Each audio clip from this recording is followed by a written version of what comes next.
teman-teman dari network admin atau IT sekolah yang baru belajar nyeting, yang based on YouTube dan hanya dikasih tahu cukup checklist ini selesai. Nah, Oke. itu rata-rata malah menimbulkan sebuah celah keamanan baru, Heeh. baik itu di jaringan mereka maupun dampaknya pada kualitas internet itu sendiri. Oh, buka aja di menu IP DNS checklist fitur yang namanya allow remote request. Oke. Artinya kita memperbolehkan orang lain selain di dirinya sendiri untuk nanya sama dia. IP-nya Google berapa, IP-nya YouTube berapa. Nah, ini adalah celah keamanannya. Kalau nggak di checklist allow remote request-nya, user-user saya nggak bisa internetan. Cuma Ya, bisa ping 8888 tapi nggak bisa nggak bisa itu browsing YouTube. keluar. Kan dimatiin kata bapak. Nah, solusinya bukan dimatiin allow remote request-nya. Allow remote request-nya tetap di checklist, Heeh. tapi kita bikin satu rule.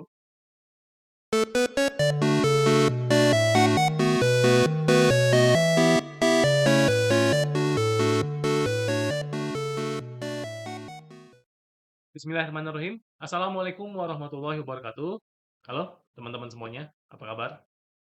Kita bertemu lagi di ngobrol santai akhir pekan bareng Mas Fadli di sini. Eh, untuk obrolan kita di akhir pekan ini kita akan berbicara dari sisi security ya.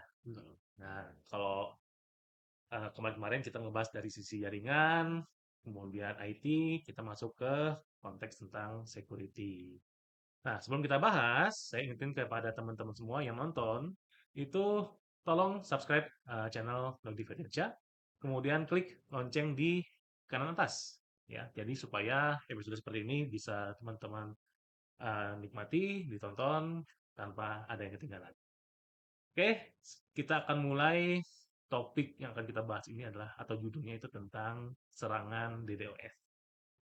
Nah, ini serangan ini akhir-akhir ini masih booming banget ya sang DDoS karena bisa dibilang gampang ya gampang, kemudian juga mungkin nggak perlu effort memahami apa ya kayak SQL Jackson kan kita harus belajar tentang query gimana, Betul. kemudian kalau nge-device kan harus paham ngebuat apa tampilan pakai HTML atau pakai CSS gimana dan seterusnya. Nah, ini mah lebih simple sebenarnya ya, dan lebih menjengkelkan sih dampaknya itu. Betul. Benar nggak Mas? Betul, betul. Nah, DDoS itu sebenarnya eh, konsepnya itu gimana sih, Mas? Kalau bisa dijelasin. Jadi kalau kita berbicara metode serangan, Ray, Nah, jadi betul. kan ada yang memang direct ya.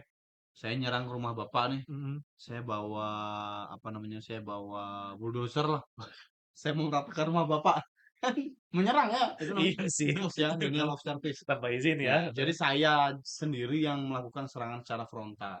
Nah, kalau di Oke. DOS ini saya bawa sekampung, Pak. Saya bawa orang sekampung datangin rumah bapak nagih hutang misalnya kayak gitu kan. Turunkan harga BBM misalkan. Padahal bapak sebagai pejabat publik gitu. Yang Eh, penting jalanan ke rumah bapak penuh, heeh. orang yang seharusnya mau ke rumah bapak jadi nggak bisa. Nah itu adalah konsep dasar DDoS. Jadi ketika kita bisa menghalangi orang yang seharusnya mendapatkan layanan Mhm. menjadi tidak bisa, itu kan adalah konsep dari DOS-nya sendiri. Jadi Bagaimana denial of service-nya tadi kan ya? membanjiri ya jadi ya, Betul, membanjiri. membanjiri traffic lalu lintas itu gitu ya. Betul, betul, betul. Nah, itu banyak metodenya. Nah, yang kita bahas di sesi kali ini adalah salah satu yang paling sering dilakukan oleh terutama mungkin teman-teman yang baru belajar setting, Oh iya, konfigurasi. konfigurasi, betul. Jadi ya baru based on tutorial next next next yes, ya kan? Halo, yes, oh Yes, itu. Nah, ini kita akan coba bahas sedikit heeh. apa sih kelemahannya, kenapa hal itu salah, Mhm. dampaknya seperti apa, toh tidak menimbulkan kerugian bagi saya, Iya, mungkin seperti itu. Nah, kita coba bahas di sesi kali sesi ini. kali ini betul. Jadi Jadi DOS yang kita bahas adalah untuk apa tadi? ngajarin para pemula ya, atau Betul, yang baru belajar sebagai network admin, betul. ya, atau mungkin yang mungkin mahasiswa juga boleh lah ya, mahasiswa Mahasiswa juga boleh boleh. lah, atau anak SMK yang cuman diajarkan harus ini, tapi nggak tahu maksudnya apa, Betul. ini cocok buat teman-teman semuanya. Gitu. Nah, eh karena tadi ya, seperti Mas Fadli bilang tuh kan banyak kasusnya ya, atau sorry, banyak jenis-jenisnya ya. Betul, banyak jenisnya. Banyak jenis-jenisnya dari serangan DDoS ini. Nah, yang pernah dihadapi oleh Mas Fadli. Itu jenis yang seperti apa sih? Nah, yang paling sering itu adalah ya tadi yang saya sampaikan adalah teman-teman dari network admin atau IT sekolah yang baru belajar nyeting, yang Heeh. based on YouTube dan hanya dikasih tahu cukup checklist ini selesai. Nah, Oke. itu rata-rata malah menimbulkan sebuah celah keamanan baru, Eee, baik itu di jaringan mereka maupun dampaknya pada kualitas internet itu sendiri. Nah, serangan ini biasanya memanfaatkan protokol DNS, DNS itu li domain, ya. 55 eh, Port 53. 53 ya? Betul. Udah portnya UDP 53, dia jalan di protokol UDP protokol UDP, lalu dia masuk ke port 53 53, DNS oke. ya. DNS itu domain name system Sistem, ya, atau juga ada bilang domain name server. Intinya adalah menangani masalah domain. ya, Hmm, translasi ya, translasi betul. domainnya, oke. Nah, sebelum kita masuk ke sana, terus kita juga akan angkat kenapa banyak pemula Mhm, yang mungkin kesalahan. Kita harus tahu dulu kenapa sih DNS ini dibutuhkan. DNS ini pertama dibutuhkan karena sebenarnya di internet itu tidak ada yang namanya google.com, yes, facebook.com, betul betul, ya kan? heeh, Instagram.com, tiktok.com itu nggak ada, semuanya nggak ada. Mereka hanya dikenali berdasarkan alamat IP-nya alamat IP saja. address, betul. Tapi balik lagi karena manusia ini lemah bukan menghadapi, Menghafal ya? menghafal angka-angka. Jangankan angka IP yang susah ya, nomor handphone sendiri kadang-kadang kita lihat Pasti lupa. lupa. Handphone tetangga, istri, kadang-kadang nggak kita ya. Karena itu tadi kita lemah menghafal angka-angka, maka Betul, kita menciptakan teknologi bantu untuk melakukan itu. Nah, kalau di handphone sama kan ya? betul, Saya nomor handphone Pak Dodi juga nggak hafal. Pak Dodi nomor handphone saya juga kemungkinan nggak hafal, ya kan ya? Kita menciptakan teknologi bantu. Kalau di handphone namanya phonebook, waduh, ya jadi kan ya? dikasih alias gitu ya? Kontak, Kontaknya, alias. Jadi ketika saya menelpon Pak Dodi nggak usah ketik nomor nomor teleponnya, teleponnya, cukup namanya saja. Tapi pada saat saya tekan tombol dial atau yes, telepon, heeh. sebenarnya yang dilakukan oleh handphone adalah merubah nama menjadi nomor teleponnya lalu didial ke jaringan GSM. Karena di jaringan GSM kan nggak ada namanya Dodi, Iya betul, nggak ada namanya Fadli, ya kan? Kenapa? Karena banyak namanya yang sama kan ya. Makanya dia pengenalannya adalah yang unik kan? yang unik Betul, yaitu nomor handphone. telepon, Balik lagi ke sini. Di dunia IT, di dunia jaringan, di dunia internet juga nggak ada nama-nama tadi. betul, Semuanya adanya based on IP, IP. Karena kita sebagai manusia lemah bukan menghadapi, ya mengingat, balik lagi mengingat angka-angka, kita menciptakan teknologi yang namanya DNS tadi. ya, Sehingga fungsinya DNS apa? Merubah nama menjadi alamat IP-nya. Jadi ketika saya ketik google.com, yang sebenarnya dilakukan apa? Sebelum komputer saya, laptop saya, handphone saya, gadget saya mengakses server websitenya Google ya, heeh. google.com, saya nyari dulu, nanya dulu, google.com IP-nya berapa ya? Nah, Nah, nanya itu ke nanya itu ke DN. hanya di settingan konfigurasi IP itu kan ada IP address, Ada network subnet mask, mask, kemudian ada gateway, di gateway, bawah itu ada DNS. DNS. Itu yang harus diisi kalau ingin connect ke Internet. internet. Bukan kalau apa ingin connect ke internet sebenarnya, Pak. Karena kalau tanpa DNS juga bisa Udah connect connect ke ya? internet. Oke. Tapi kalau kita mau ke Google harus hafal IP IP Google ya? berapa. Oh iya ya. Kalau mau ke YouTube harus hafal IP-nya berapa. Ya kan? Nah, Aduh, masalahnya kan kita nggak di dunia hafal. ini ada berapa juta gitu Nah, ya, miliar masalahnya itu. Jadinya IP. kita kesulitan ya mau nggak mau kita menggunakan yang tadi namanya DNS. Oke. Makanya di salah satu step kita melakukan troubleshooting, Mhm. yang pertama adalah ping ke gateway dulu. Oke. Yang kedua ping ke 888. Kenapa? Karena kalau ping 888 tembus atau ping 1111 tembus, Mhm. berarti ini udah connected to internet. Yes. Tapi ketika ping google.com nggak bisa, ping YouTube nggak bisa, berarti masalahnya ada di DNS-nya. DNS. Kita udah bisa ngambil Kesimpulannya ya. kesimpulan itu. Heeh. Nah, balik lagi nih, kenapa ketika pemula-pemula itu melakukan kesalahannya di mana? Nah, ini di peralatan-peralatan yang apa ya, istilahnya router sejuta umat ya, contohnya yang itu Pak, Ini nih. yang mikrotik ya. Mhm. Teman-teman yang pakai mikrotik biasanya kan ada namanya default configuration atau kalau nonton tutorialnya simpel ya. Ether 1 colokin ke internet, Ether 2 sampai Ether Telan. 5-nya kelan ya di Mhm. bridge. Terus ini sudah ada IP root-nya udah jalan, ping 888 bisa, tapi kok nggak bisa browsing ya? Oh, buka aja di menu IP DNS checklist fitur yang namanya allow remote request. Oke. Artinya kita memperbolehkan orang lain selain di dirinya sendiri untuk nanya sama dia. IP-nya Google berapa, IP-nya YouTube berapa. Ini adalah celah keamanannya. Cikal Kenapa? bakalnya ya. Cikal bakalnya. Seharusnya ditambahkan dulu. Nggak boleh semua orang nanya ke sini. Yang boleh nanya ke sini siapa? Yang boleh nanya ke sini hanya yang dilayaninya. Yang dilayaninya siapa? Berarti port 2 sampai port 5. 5 misalkan gitu. Kalau kita hanya definisikan LAN-nya itu.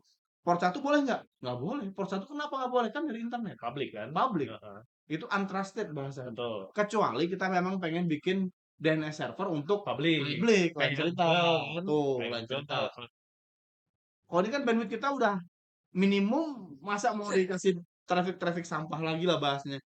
Kurang lebih seperti itu. Iya, iya. Nah, beberapa kasus kemarin di sekolah ada, ya di kampus ada yang saya temui adalah pada saat lagi idle dalam tanda kutip tidak ada transaksi, tidak ada mahasiswa, Aktivitas gitu tapi ya.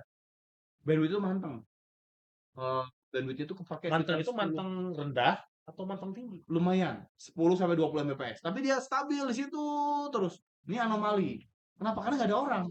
Kalau ada orang, make sense. Ini nggak Oke. ada orang.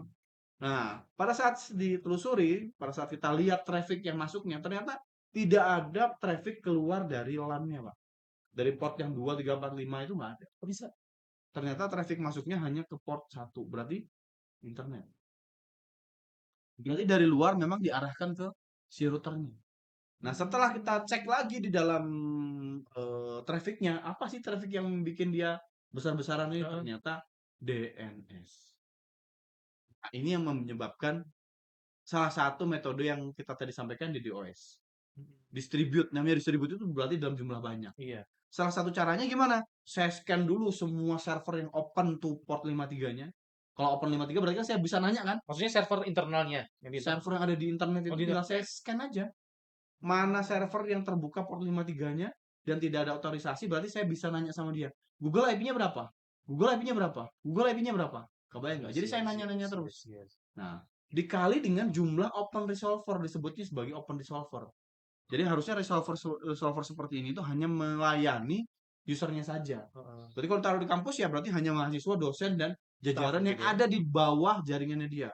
Harusnya yang keluar nggak perlu dijawab kan? Iya, harusnya. Nah, kebanyakan yang salah konfigurasi dengan checklist allow remote request itu ada orang menyerang. Saya pengen nyerang ke Google, saya pengen nyerang ke Facebook, tapi nggak mau langsung.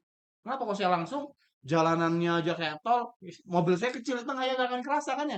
Akhirnya Benar. bagaimana caranya? Saya ajakin, Tolong saya gitu ya. minta tolong ayo Pak Dodi punya mobil kan, ayo kita jalan ke Facebook. Heeh. Siapa nih ayo ikut jalan ke Facebook. Akhirnya jalan ke Facebook tuh ketutup dengan Penuh gitu. mobil-mobil yang sebenarnya lalu lalang nggak penting-penting banget. Nah, ini salah satu teknik serangannya. Jadi nanti dia nanya nih sama si DNS server kita. Misalkan mau nanya, mau nyerang Google ya. Saya bukan nanya google.com-nya. Kalau saya nanya google.com-nya, pada saat saya query kedua, Bapak nggak perlu lagi nanya ke server Google-nya kan ya? Iya, betul. IP-nya berapa? Karena sudah ada cache-nya kan? Di Makanya komputer ininya. biasanya dia akan mencari subdomain yang memang tidak ada. Jadi random subdomain, depannya dot domainnya. Nah, itu sehingga tiap traffic yang saya kirim ke Bapak, Bapak akan cari ke atasnya. Nah, itu yang akan membuat traffic terus-menerus. Anggap aja dari satu router ini kemarin saya lihat 10 sampai 20. Anggap aja 10 deh. 10 Mbps. Di Bandung aja berapa banyak kampus yang masih open resolver seperti itu? Misalkan 100 misalkan. Nah, 100 kali 10 udah 1 1000. giga. Berarti udah 1 giga. 1 Gbps masuk ke jaringannya Google tapi sampah. Tapi sih Google aman-aman aja traffic. Dia misalkan 10 tera ya nggak kerasa sih 1 giga. Iya, betul. Tapi bagi kampus-kampus yang minimalis dengan serangan semasif itu bisa jadi networknya langsung down. Paling tidak membuat jaringan di mereka jadi bermasalah. Kenapa ada traffic sampah yang masuk kan ya? Yang cuma nanya, A.com ada nggak, B.com ada nggak, C.com ada nggak, D.com ada nggak. Belum sempat dijawab, udah ada yang nanya lagi, udah ada yang nanya lagi, udah ada yang nanya lagi. Yang kurang lebih seperti itu. Iya. Nah, hal ini diperparah lagi dengan bagaimana DNS ini ditransmisi, yaitu menggunakan protokol UDP. Kenapa protokol UDP? Karena protokol UDP itu paling rentan dengan yang namanya DOS. spoofing. Oh, spoofing ya. Spoofing dulu. Kenapa spoofing? Karena kalau di TCP kita ada three-way handshake. Iya, betul. Spoofing lebih susah dilakukan di three-way handshake. Sedangkan di 53 tidak perlu. Jadi pakai satu aplikasi aja, saya pura-pura source IP-nya 1111111 sampai 112 sampai 11255 saya kirim ke Bapak. Bapak mau nggak mau harus respon. Karena UDP. UDP kan nggak peduli. Saya yang nanya. Iya. Yang penting saya dapat pertanyaan, saya jawab. Iya. Beda dengan TCP. Kalau TCP, sebelum kita bisa ngobrol, Pastiin dulu. kita kenalan dulu. Betul. Namanya siapa, Pak? Oh, namanya Pak Dodi. Oh, saya Fadli, Pak. Oke, kita transmit ya, Pak. Oke, Oke. kita baru transmit. Kalau IP spoofing, saya nih sekarang ngomong, Pak, saya Fadli, Pak. Oh, saya Jokowi, Pak. Oh, saya Ma'ruf Amin, Pak. Nah, Bapak mau nggak mau harus percaya dan menjawab semua pertanyaan saya. nggak peduli bener atau enggak gitu Ini ya. ya. Dan yang paling menjengkelkan adalah karena saya menggunakan IP spoof tadi, ketika Bapak merespon, kan Bapak ngirim benar-benar ke IP IP tersebut. tersebut. Itu juga bisa dijadikan sebagai sumber serangan. Jadi misalnya saya pengen nyerang server Bapak, IP-nya misalkan IP server Bapak 1111. Saya bikin traffic yang source-nya 1111 ke semua DNS resolver. Saya kirim barengan, kebayang mereka ngejawab semuanya ke Bapak Iya, kan? heeh. Masuk ke Bapak. Jadi ada dua sisi nih. Yang diserangnya adalah NS, istilahnya adalah NS servernya yang targetnya, Oh, atau yang diserang adalah servernya nggak tahu apa-apa tadi. kenapa? Kebanjiran, Bener-bener kebanjiran traffic. serangannya. Nah, itu yang memang sangat disayangkan. Ya tadi balik lagi karena memang protokol yang digunakan maksudnya menggunakan UDP tadi. Iya. Jadi itu kan, ya itulah, itu bisa dibilang kesalahan ya, kesalahan dari konfigurasi dari pemula, Ya. gitu ya. Karena, eee, biasanya kalau untuk adminnya yang udah senior gitu ya, yang udah 5 tahun, 10 tahun gitu ya, Hmm. gitu, mungkin itu udah Udah ngeh hatam, gitu ya, udah betul. hatam bahwa itu bahaya juga nih kalau Betul. macam. Tapi kalau misalkan yang baru-baru belajar, yang baru yang fresh graduate nih ya, teman-teman ya, itu hati-hati lagi kalau misalkan ya nggak salah sih tutorial yang ada di YouTube tuh, karena memang mungkin tujuannya hanya untuk apa misalkan. Tapi harus Ya. dipahami juga kenapa harus di checklist, ya kan? Ya. Kenapa harus di setting ininya, tambah ininya dan seterusnya. Itu harus dicek tahu juga. Nah, mungkin kita juga jawab, Pak. Terus solusinya gimana, Pak? Kalau nggak di checklist alur remote request-nya, user-user saya nggak bisa internetan. Cuman Ya, bisa ping 8888 tapi nggak bisa nggak bisa browsing YouTube. keluar. Kan dimatiin kata Bapak. Nah, solusinya bukan dimatiin alur remote request-nya. Alur remote request-nya tetap di checklist, Heeh. tapi kita bikin satu rule Di mana? di Firewall-nya atau di firewall. firewall ya? Kita bikin di firewall, IP, firewall, kita bikin ketika ada traffic dari port 1 Oke, yang masuk ke yang dalam. masuk dari akses internet, Heeh. dari yang tidak terpercaya, Ya, jaringan dari jaringan yang tidak terpercaya, nge-query ke kita, maka harus di-drop. Sesimpel itu aja. Satu rule aja, nggak usah banyak-banyak. Ketika ada traffic dari internet, tujuannya port 53, kalau mau dibagi dua, ada UDP, ada TCP, heeh. boleh. Kalau enggak juga hajar Aja aja, semuanya gitu ya. maka di-drop. Tapi kalau kita nggak ada destination port 53-nya, ada kelemahannya juga, Pak. Ketika saya mau nge-remote ke sini, di-block nanti sama dia. Saya sebagai orang yang percaya ya, saya admin ya dari rumah nih. Pengen ke remote ini. Betul. Ya. Iya. Makanya harus di-set destination port-nya 53. Bisa, bisa. Artinya apa? Ketika ada traffic masuk ke dalam si router, tujuannya adalah si router Nah, ini, dan mau mengakses port 53 yaitu DNS tadi, tapi berdasarkan dari traffic atau dari port yang tidak terpercaya atau untrusted, hmm? maka semua traffic itu di drop. Udah selesai, langsung clear masalahnya. Jadi user kita yang memang legit bisa kita layani, Layani betul. tapi orang luar yang memang bukan user kita, mereka akan kita Stop dulu stop. gitu ya. Betul. Oke. Kecuali memang kita bikin DNS server untuk Public tadi. semua orang, lain cerita Ada kalau lagi gitu ya. ceritanya. Ya, tapi kebanyakan ya kebanyakan kampus, perusahaan, sekolah itu ya pasti DNS-nya untuk ini kan, untuk Harusnya lokal aja kan lokal. sebenarnya kan ya. Kecuali ada lagi, Apalagi Pak? kalau kita setting DNS-nya autoritatif. Loh, apalagi tuh? Beda lagi. Jadi kalau di dalam DNS ada dua, ada DNS server, ada DNS namanya rekursif, Oke. sama ada namanya autoritatif. Kalau autoritatif contohnya gini, saya beli domain fadli.id. Oke. Yang boleh menjawab ketika ada orang nanya fadli.id siapa? Nah, biasanya kalau kita beli domain kan ada ns1. Misalnya Oke. saya beli di keywords berarti ns1.keywords. Hmm. Misalnya saya misalnya pakai Cloudflare misalkan Ya. asli.cloudflare benar ya? Heeh. Nah, itu adalah autoritatif name server atau autoritatif server yang boleh menjawab. Kalau ada yang mau akses fadli.id itu. Betul. Itu harus didaftarkan dan Iya. itu harus open to all. Tapi ada rule tambahannya. Dia hanya boleh menjawab domain yang dia layani. Beda, kalau tadi kan user yang dia layani. User ya. Sekarang domain yang dia layani. Maksudnya gimana? Ketika ada orang yang nanya dodi.id, IP-nya berapa? Saya nggak boleh jawab. Karena saya autoritatif hanya untuk fadli.id. Tiba-tiba Bapak juga minjem nebeng nih ke Heeh. server saya. Oke, berarti fadli.id dan dodi.id akan saya jawab IP-nya berapa. Selain itu Selain itu, boleh. di drop. Ketika ada yang nanya Google IP-nya berapa? Nggak saya jawab. YouTube IP-nya berapa? Nggak boleh saya jawab. Kenapa? Itu di luar dari domain yang saya layani, bahasa gitu. Jadi ada dua sisi. Satu adalah kita melayani user, rekursif tadi. Yang satu kita melayani domain apa yang harus kita jawab pertanyaan. Nah, itu namanya autoritatif. Kalau yang rekursif itu Yang rekursif tadi yang ke user. ke user ya? Betul. Kalau yang autoritatif yang tadi domain kita. Nah, ada juga kesalahan-kesalahan admin di sini.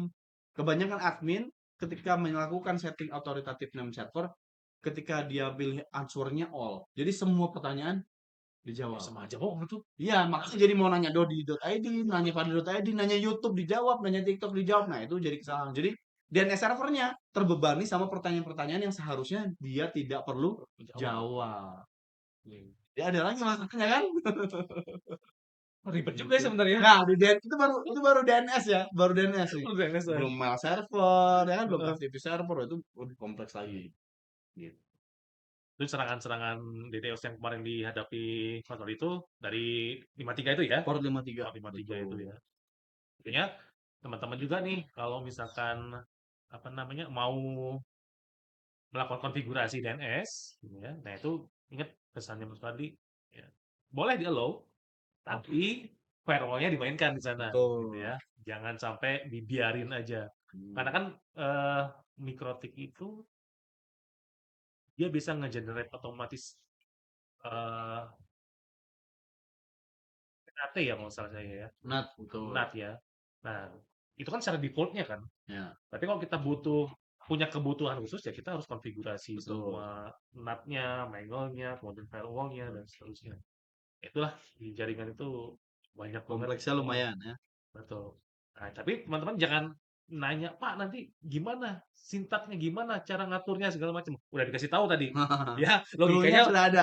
rule-nya udah ada, Hmm. logikanya udah dikasih tahu. Nah, silakan teman-teman praktekkan sendiri. Kecuali masih memang belum bisa, nanti kita diskusikan nggak Oke, apa-apa. bolehlah. Ya, kita Nah, kita diskusi. tampilkan juga nih perbedaannya ya kan. Heeh. Nanti kita bisa bikin mini lab, tapi agak susah ya mini labnya ya, karena IP statiknya nggak ada kita. Oh IP iya. public statiknya. Oh bisa sih bisa. Minjem dari. Kita Oke, oke, oke. pinjam dari tempat lain lah. Oke. Atau kalau mau yang ngasih pinjam boleh gitu. Atau teman-teman yang mau nyobain, cobain ah nyerang IP yang udah kita siapin, boleh kayak gitu juga. Namanya juga kita belajar bareng kan. Mm-mm. Pak ini kami berhasil, nah kita nanti coba tambah lagi. Pak ini berhasil lah kita coba tambah lagi. Atau mungkin kita bisa coba sessionnya live streaming Boleh, biar teman-teman yang lain bisa boleh, bisa ikutan langsung ikutan. nyobain. Boleh, boleh, boleh, boleh. Tertarik nggak? Ya kan kita banyak banget nih yang mau dibahas nih ya, yang ingin kita praktekkan, yang ingin kita buat untuk apa namanya berinteraksi ya Hmm. dengan teman-teman semua, para subscriber dan seterusnya, supaya kita bisa belajar bareng, kita bisa juga dalam tanda kutip ya maju bareng dan seterusnya lah ya. Oke, ada lagi Pak Fadi yang terkait dengan DDoS kira-kira? Banyak sebenarnya Pak. Jangan ya, Nanti teknik dulu. yang lainnya banyak lagi ya. DNS dulu aja. DNS Kita juga udah banyak kan tadi kan. kita simpan dulu tuh yang lain-lainnya. Nanti kita akan bahas di sesi ngobrol santai berikutnya. Iya. Oke, baik teman-teman. Sebelum kita akhiri, saya ingatkan ke teman-teman untuk terus follow, subscribe ya channelnya Dodi Ferdiansyah, kemudian klik lonceng kanan atas, tulis di komentar juga apa yang ingin ditanyakan atau sharing-sharing pengalaman, itu kita open kok buat teman-teman. Misalnya nanti kita akan adakan sesi Q&A nanti. Boleh. Jadi pertanyaan-pertanyaan dari episode 1 sampai dengan episode X lah ya. Nanti apa, kita akan cari pertanyaan-pertanyaan dari subscriber, kita akan kumpulkan, jadi kita akan langsung tanya. Dan oke, makanya share video-video seperti ini supaya teman-teman yang lainnya bisa tahu bahwa ada tempat belajar yang menarik nih, gitu kan. Dan secara langsung bisa mendeliver ke teman-teman semuanya. Oke Mas Adi, makasih sekali lagi. Siap. Kita ketemu Sama-sama. lagi di sesi ngobrol santai berikutnya. Assalamualaikum warahmatullahi wabarakatuh. Waalaikumsalam.